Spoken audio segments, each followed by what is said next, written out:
If we stay inside ourselves and do not venture out, then the fullness of the universe shall be unknown to us. The temperature had fallen precipitously, dramatically, by the time I start the car. The dogs, Tucker and Shadow, don't seem to notice the freeze or the pre-dawn dark. At that hour and at that raw temperature, we don't pass another car on our 7-minute drive to the reservoir.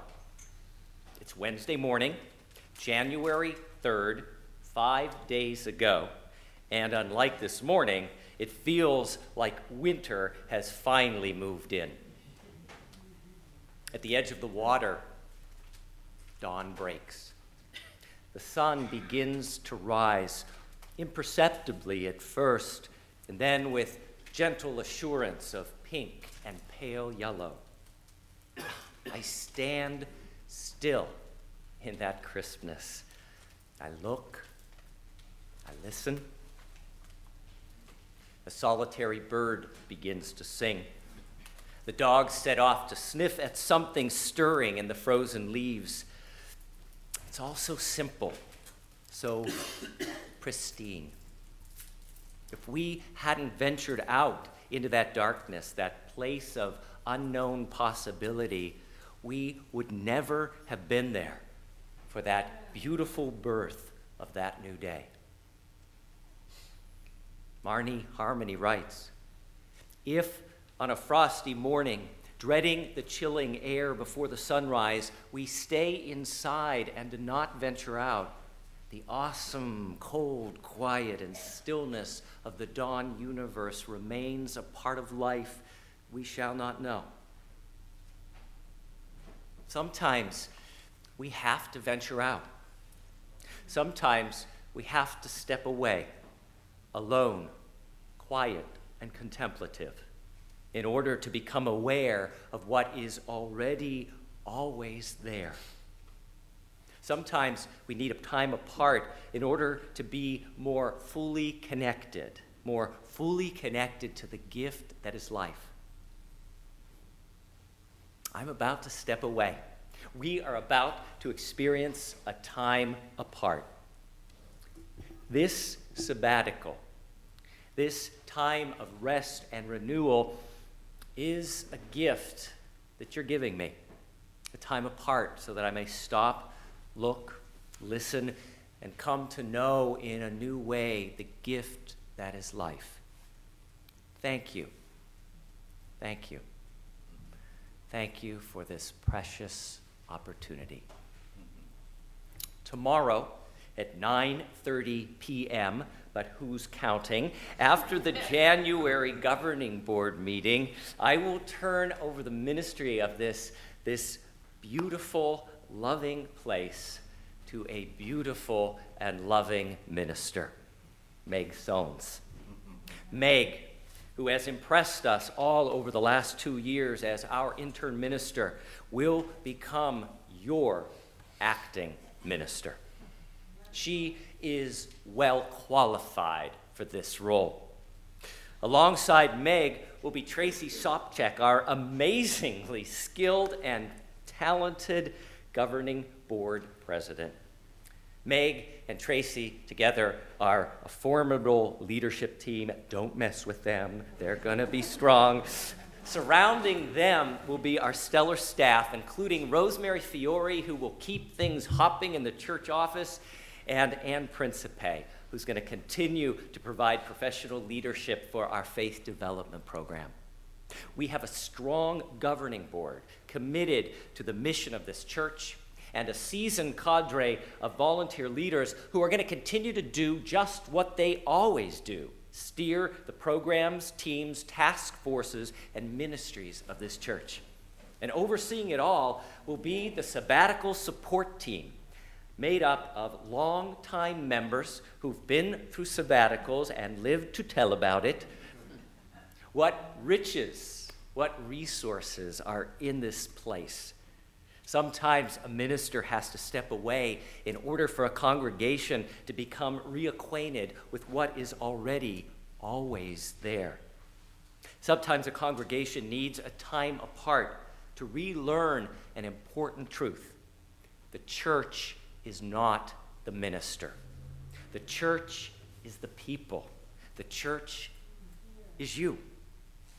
As a mentor said to me shortly after you called me to be your 31st minister, remember, that church has been there long before you came. It will be there long after you are gone. Just try not to screw it up too much while you're there. We've done a lot in our first 6.5 years. I was 40 when I arrived. I'm 47 now. I've lost a lot of hair here. But together we've gained so much. In many ways, we are a different church than we were 6.5 years ago. We lived through a $3 million building and renovation project. We're bigger numerically. 157 new members have joined the church since August 2005. Many more are active as cherished friends.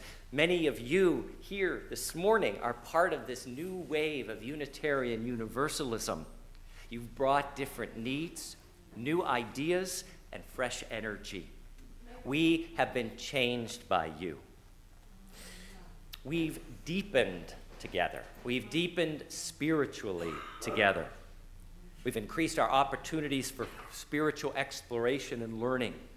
We've revisioned how we communicate electronically with each other and the larger community, thanks to some extraordinary new webmasters, Robbie and Brian.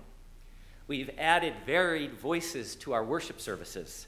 We've gone from being a place where kids only occasionally came into the sanctuary to a place where the kids are up here on the chancel, in the pulpit, and in the pews every week, although we see that obviously much more in the 9:15 service when this place is overrun with children, but we also see glimpses of it at 11, such as with the multi-talented Rachel, who graced us with her voice this morning.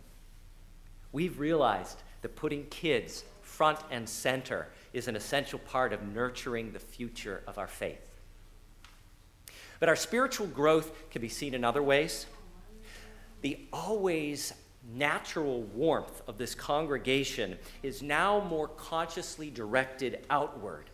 We're better at welcoming those who might want to find a spiritual home here. We've gone from being a town church to being a regional church. We've also realized that we need to reach beyond our walls to heal our broken world. We're starting to see that Unitarian Universalism is a shared religious identity that demands we challenge the unconscionable injustice and destructive carelessness that infuses our world. We're a congregation that always worked together to take care of each other. Now we're a congregation trying to figure out how to work together to take care of our world. Love in action is becoming the spirit of this church. As Marnie Harmony writes, if we stay inside ourselves and do not venture out, then the fullness of the universe shall be unknown to us. We've been through a lot these last 6.5 years. We've laughed, we've played, we've prayed, we've created, cried, disagreed, dreamed, made mistakes, made more mistakes, and grown together. We've experienced loss. We've lost some of the intimacy and informality that a small church offers. We've lost that feeling like a tiny little family. And we've also lost the illusion, and I point out illusion, that everyone's opinion was always solicited before a decision would be made. And now we're acting more like a program church in which all of us must trust our lay leaders and our program heads to make the best decisions on our behalf. We've lost a lot of loved ones. We've buried some dear, dear friends and family members. We've said goodbye to staff. And we've welcomed some new, extraordinarily gifted staff who work collaboratively to support the mission of this church. And now, this week, we will experience something else that is new, at least for some of us, a time of sabbatical, a time apart. So, if we stay inside ourselves and do not venture out, then the fullness of the universe will be unknown to us. And this winter, I will venture out. I'll first catch my breath in the snowy quiet of Acadia National Park, letting nature seep deep into my soul. I'll probably shiver a bit as well. I'll savor hours spent reading through stacks of books that have awaited me for years, stacks of books. And I'm going to include as part of that study an in-depth exploration of the history and the current dynamics of the Middle East. I cannot wait for that luxury. I plan to travel to Afghanistan and meet the people of that war-torn region. I want to put names and faces and personalities to what we usually see as impersonal headlines in the newspapers or quick images that pass by us on the news or flash on the internet. Later in my sabbatical, I'll travel to South Africa and work out in the bush with a team of scientists who are monitoring a pride of lions. As I become part of this wildlife conservation work, lions, leopards, elephants, rhinos, and wild dogs will share their habitat with me. I imagine an early morning walk around a reservoir in the Limpopo region of South Africa will be a very different experience than a morning walk around the reservoir in Wilmington, Massachusetts. I will miss you very much, and I will hold you in my heart. When I was still in seminary at Harvard Divinity School, a freshly minted minister came to talk to us, to tell us what it was like in the real world, what ministry with a congregation was really like. I still remember her face. It was so alive. "You fall in love with them," she exclaimed. "You really, really love your congregation. And sometimes you can see that your congregation loves you back." I do love you. I have since the first time I met you. I will love you while I am in Afghanistan and South Africa, and I will continue to love you when I return back here in May. And I'm also aware that things are going to shift a bit while I'm gone. Meg is going to shift over into that chair. And this is good. You all need a time apart from me. With me gone for a while, there's going to be new ideas and new energy. There's going to be a freshness that will reinvigorate you.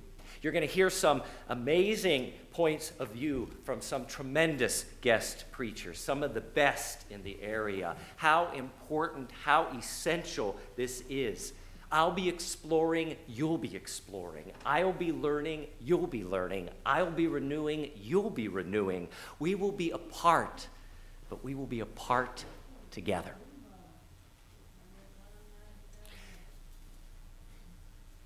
My heart also tells me that when I return, some of you may not be here.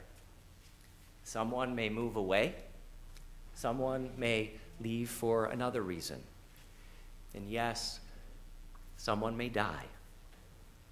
If that happens, I will not be here to accompany you or your family through that time. Today could be our final goodbye. In my absence, Meg Sullins will be your minister. If you or a loved one needs pastoral support, Meg will be there for you. If you or a loved one is sick or dying, Meg will be here for you. If you or your loved one needs a memorial service, Meg will be here for you. Or if you wish or your family wishes, you can take some time and have a memorial service after I return, whatever feels right for you. but Meg will be here for you if you need her. But remember, no minister in a church this size provides pastoral care on their own. We have a pastoral care team. These dedicated, trained volunteers provide support to folks who may be sick or struggling in some way. The pastoral care team will be working closely with Meg, and together they will provide the same embrace as when I'm working with them. That will not change. You know, May 7th and my return will be here before we know it. And when I think of that, I imagine an early morning just before I come back to the office. I get up before dawn, I put the dogs in the car, and I venture back out to the reservoir to watch the sunrise. But how different that morning in May will be from the morning 5 days ago. There are green leaves blowing in a warm wind. There are tiny wild flowers in hues of yellow, white, and blue. The birds are singing stupendously. On that soon-to-come May morning, things will be different. I'll be different because of my 4 months of sabbatical, because of what I've seen and learned and discovered. And you who shape and sustain this wonderful spiritual community, you too will be different because of your 4 months of sabbatical, because of what you've seen and learned and discovered.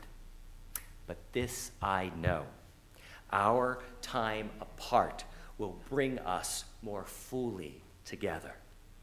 If we stay inside ourselves and do not venture out, then the fullness of the universe will be unknown to us.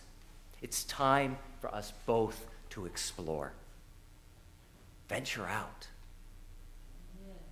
Blessed be. Amen.